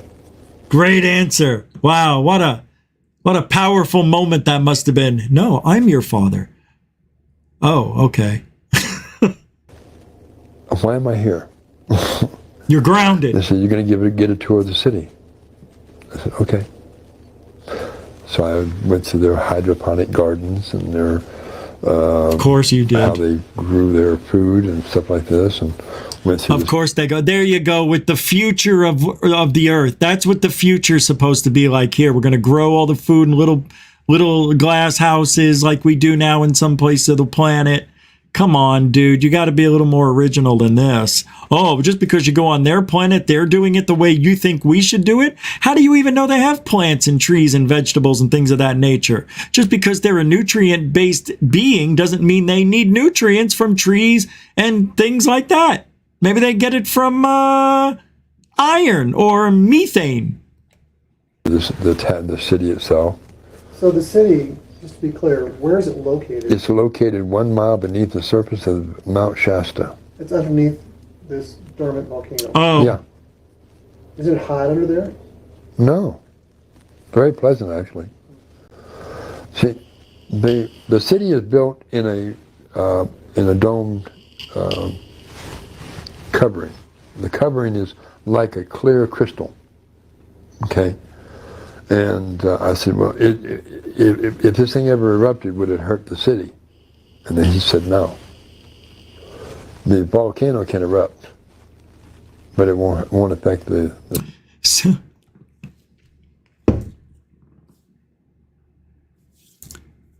So there's an alien city, inner Earth, whatever the frigonometry you want to call it, that's 1 mile beneath Mount Shasta. That's only 5,230 something feet. Something like that. 5,256 feet. I don't know. Not very deep. It is, but it isn't. That is such a stupid statement that they live in a crystallized dome-like encased world. But what happens when the volcano erupts? The lava is going to shoot right underneath it, around it, and act like that crystal environment isn't there? I mean, did he think this through? Did he do LiDAR to see that there's tunnels and ventilation shafts for for the eruption of lava. I don't know, man. It's just funny to me. They come up with these things. It has to be under Mount Shasta because that's where a lot of people are seeing UFOs. They are. There could be, and there could be. It's just funny the way he's talking about it, though, and wearing that stupid headgear. What is that? Stupid. Take it off. You look like a... city in any way. Okay, thank you for that. So, Thank you're you giving a tour of the city. Giving a tour of the city. Adama knows your father. He knows my father. And as I was getting off the shuttle, Bonnie was getting on the shuttle. Who's Bonnie? Bonnie is the daughter of Adama. What? Sharula Ducks. Okay, that's... The Ducks? Sharula. Okay, so... Princess Sharula. Well, you mentioned having two names. So there's Princess Sharula Ducks. Is Bonnie her surface name? That's her surface name. Okay, I didn't know that. Bonnie Sharula Ducks is her actual... Bobby Sharula Ducks. I want to thank Janetti, for the what do you call it? She gave a a Cash App today for $13. I wanted to thank you for that. I didn't want to forget, even though I thanked you, but I'm just thanking you out loud. Thank you for that. And also, I just got $3.33 from, Greg. Thanks, man. He says the USG needs to get out of the UFO business. You got that right. You got that. I'm going to finish the show talking about it. But thank you very much, man. I appreciate that on the PayPal. $3.33, Greg. Thank you. And also, I want to thank my friend Thorsten, who sent $123.45 on PayPal today. Just out of the blue, just showed up. And he does that from time to time. Thank you very much. He's also the person who sent me my, no big deal. Just interesting friendships that I have. And I can't thank you enough for that PayPal donation too. Continuing supporter and a good friend of the show. Thank you for your help again. It just blows my mind that people can do that. It just does. I can't wait till I get to that level again. All right. Payback is going to be so much fun. I'm going to have that money. When I get that cheddar, I won't forget. I mean it. I know DB Cooper's got something coming. Mr. Bridges, you probably do too. And a bunch of you, man alive, Rebecca and Andrea and Helen and Diane and Derek Kennedy. All you guys are here. Shelly, Helen, did I already say that? Metalhead. Believe me, FAP as well. Monkey Man. Man, when that stuff, I'm telling you, everybody gets a hat. Oh, let's play the game before I finish the show. No. We'll do the game after. We still got some time. No, we don't. We're out of time. Let me do the game. The game is this. The first person to fill in the blank correctly will win whatever prize I'm given.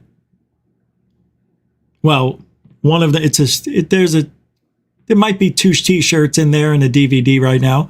So nobody won the last 2 days, the first 2 days we played it. So we're going to play it again. I'm going to write the answer down so you know I'm not cheating. And it's going to be fill in the blank. So I'll say something like, in ufology, there are no blanks. Now, you might say UFOs or aliens, but the answer is experts. So there may be more than one answer, but you got to try to guess what I'm putting down. So let me come up with another fill in the blank so we can do this correctly. And I'll get you some music here. Let's put this on. What you just said No. is one of the most insanely idiotic things I... Thank you. All right. Let me see. I need to come up with fill in the blank. Oh, I think I found a way to do this. Make it easy. Oh, okay.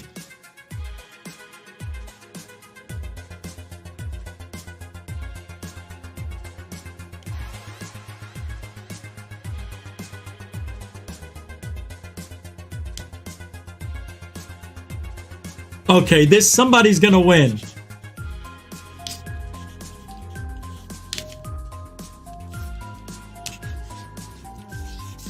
Okay, I wrote the answer down.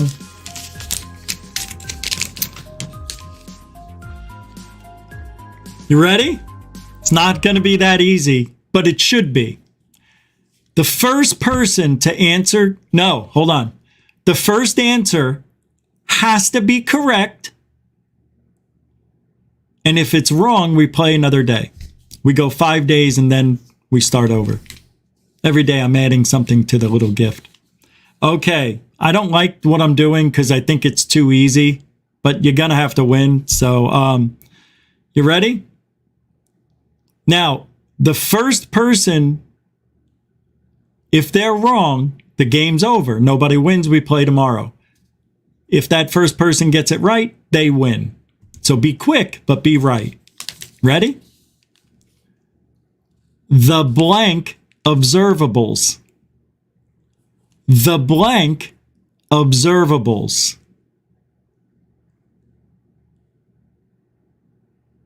I'm waiting to see the answer.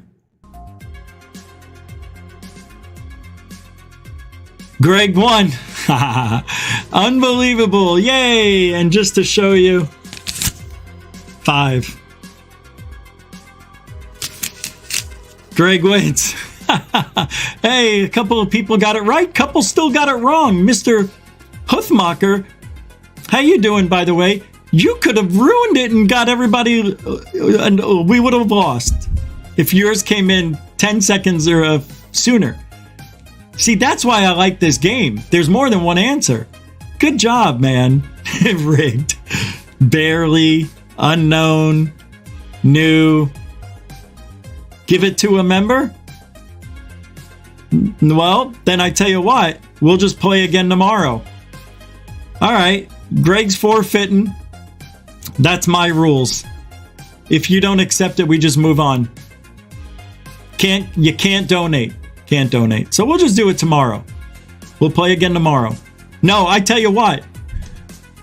Now that we know Greg doesn't want it, I'll do another one. I'll do another one. We'll do one more. That's fair. That's the fair thing to do. If you don't want to play, if you don't want the gift, don't answer. No, it's not hurting me, but at least you got it right. The thing was, the game's working the way I thought it would, and I can't thank you enough. Thank you for that. No, that was good. That was a good test, too. I like... All right, let me come up with some. All right, let's see.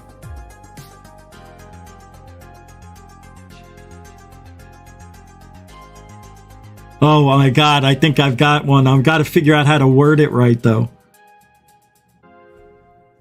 Oh, no, Greg. No problem, buddy. It's okay.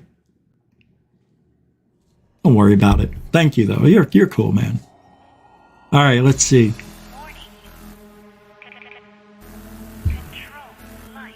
Hold on, it's coming to me.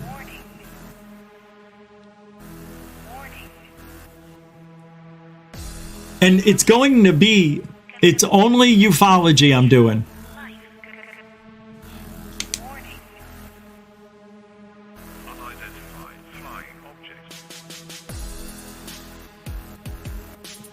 Okay, I think I got it.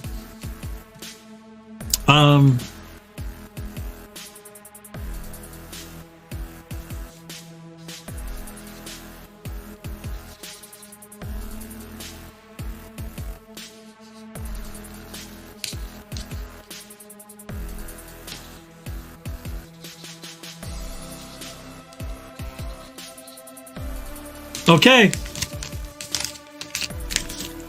This is going to be a little different.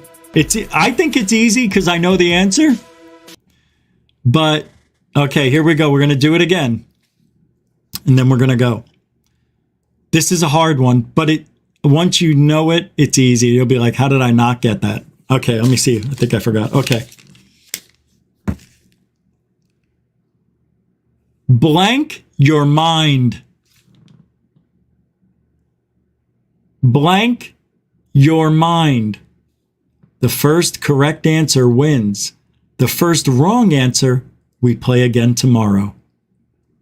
The first correct answer wins. Blank your mind. No! No! No! Think of ufology, you guys. Weaponize. Weaponize. Good job, though, man. This is unbelievable. Expand, explore, relax, clear, free your mind. Guys, ufology, I told you. It's all about UFOs. That was a good one, though. Nah, you can't say it now. Too late, too late. You didn't get it. Nah, that was fun. All right, thank you, moderator. We'll play again tomorrow. I told you it'd be interesting. I thought it was easy. We'll be back tomorrow night. We'll play again for round 4 tomorrow. This is good. There's going to be 4 little items if somebody wins tomorrow. Couple of shirts. Thank you. And not this one. I'm not giving this one away. Sorry, Miss Coran, Andrea. Tomorrow we'll be back. Oh, tomorrow morning we'll be here between 10 and 10:30. If you want to look and watch, I'm going to put the show up for tomorrow morning later on tonight. But I have to go to the gym right after this, so you know how it is. We'll be back. And don't forget, we'll be back tomorrow night, too. So tomorrow morning, between 10 and 10:30, probably 10:15. Or, yeah, it'll be around that time. Thank you, moderators, super chatters. That was fun. You guys kicked ass again. I can't thank you enough for your support. And newcomers and veterans, way to keep everything lively. I appreciate you guys getting along. Give yourselves a round of applause. Best chat room in ufology. And we got the best. We got the best. I really feel that way. I feel good about the direction things are going. Even though numbers are lower, I feel like we're doing better. So give yourselves a pat on the back. Thank you for that. And we do it every single night.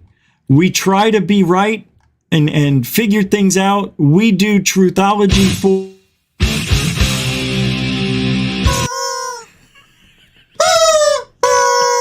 Truthology for ufology.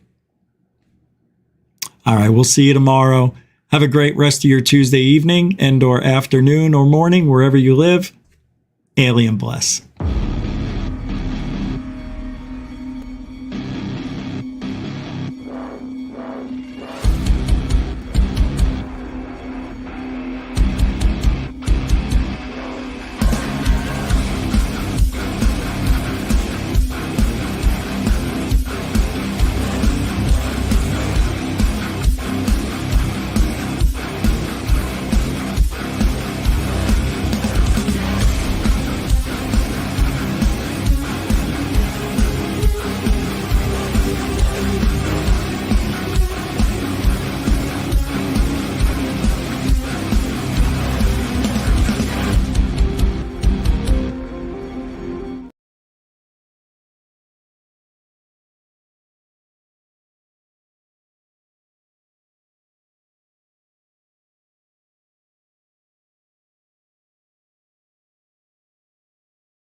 object. Unidentified. Unidentified. Unidentified flying object.